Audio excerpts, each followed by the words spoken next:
Basyiril mu'minin. Itu saja yang bisa saya sampaikan. Artinya saya minta kepada semua ikhwan yang ada saat ini tolong bersatu. Nah, kemudian saat ini kenapa saya ada di sini? Memang dalam 3 bulan terakhir ini luar biasa teror yang terus menerus datang. Saya hadapi semua teror tersebut, semua fitnah kita hadapi.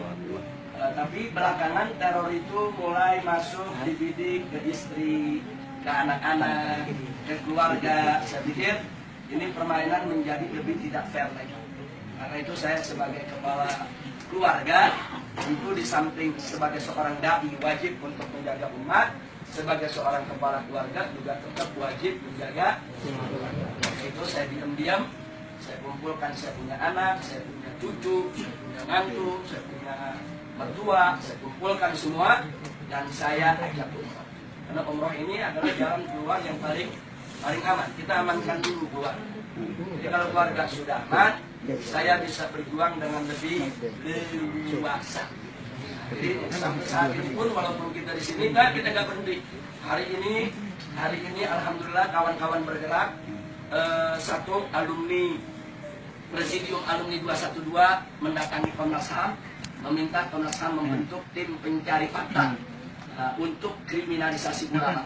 Dan Komnas HAM sudah setuju bahwa mereka akan membentuk tim investigasi independen, yang mana kalau nanti sudah terbukti seluruh pelaku dan dalang daripada kriminalisasi ulama itu akan diajukan kepada pengadilan HAM. Kalau nasional tidak terima, bisa digelar di pengadilan HAM internasional. Jadi kalau kita udah nggak mendapatkan keadilan di kita punya negeri, kita mesti bergeser. Nah, maka itu saya terima kasih kepada Presidium Alumni 212 yang hari ini bersama-sama Pak Amin Rais mendatangi Komnas HAM dan mereka sudah suarakan itu. Yang kedua, tadi umat Islam juga ada ratusan ribu turun, yaitu mendatangi Pengadilan Negeri Jakarta Utara yang kantornya ada di Gajah Mada, bekas kantor Pengadilan Negeri Jakarta Pusat. Nah, kenapa harus didatangi? Kita mesti memberikan support kepada hakim supaya tetap independen, supaya hakim ini tetap bebas, merdeka, tanpa tekanan untuk memvonis daripada penista agama. Jadi walaupun jaksa sudah menuntut hanya 1 tahun penjara dengan masa percobaan 2 tahun, walaupun itu tuntutan, tapi hakim tidak terikat dengan tuntutan. Hakim hanya terikat dengan dakwaan. Nah, pasal yang didakwakan itu pasal apa? Oh, pasal 156A. Oh, pasal 156A itu ancamannya berapa tahun penjara? Oh, 5 tahun penjara. Maka hakim berhak memutuskan sampai 5 tahun penjara. Jadi hakim tidak terikat dengan tuntutan. Nah, bagaimana supaya hakim ini percaya diri, independennya tidak diganggu? Itulah tadi umat Islam tadi turun, aksi simpatik, bukan lagi damai, bukan lagi super damai, tapi memang simpatik, melakukan gerakan yang sangat simpatik, memberikan support dukungan kepada majelis hakim supaya mereka berani, yaitu mengambil keputusan. Nah, kemudian insya Allah tanggal 5 Mei akan datang, umat Islam juga akan turun lagi. Kali ini tingkat nasional. Kalau tadi hanya tingkat Jakarta. Tadi turun hanya tingkat Jakarta dan sekitarnya.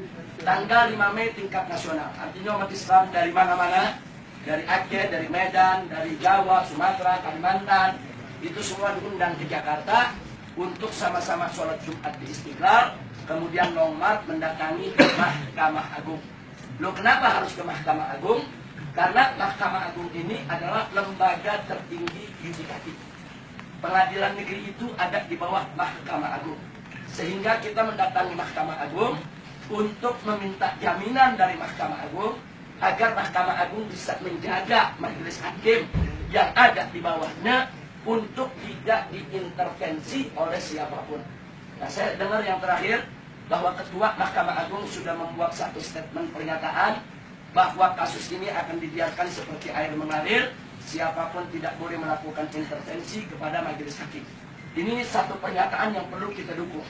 Artinya majelis hakim Mahkamah Agung sudah lempar bola, mesti kita tangkap. Nah, karena itu nanti tanggal 5 kita harapkan ratusan ribu atau mungkin jutaan umat Islam turun rame-rame ke Mahkamah Agung dalam bentuk aksi simpatik. Bukan lagi damai, tapi harus simpatik. Nah, seperti tadi, walaupun ratusan ribu turun, tapi jalan dibikin nggak macet, jalan tetap dihidupkan jalan untuk umum. Itu namanya aksi simpatik. Jadi jangan ada masyarakat yang terganggu dan seterusnya. Dan nanti di Mahkamah Agung, ulama-ulama kita akan datang, tokoh-tokoh nasional akan datang, akan kumpul semua, ketemu dengan Ketua Mahkamah Agung, minta jaminan bahwa majelis hakim tidak boleh diintervensi oleh siapapun.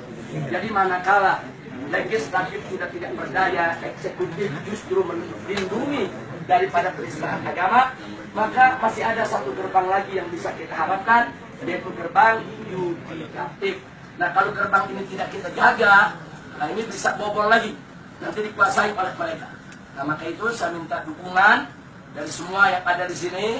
Anda bisa memberikan dukungan itu lewat medsos, lewat internet, lewat dunia maya, gerakan umat di mana-mana untuk bisa mensukseskan daripada acara tersebut.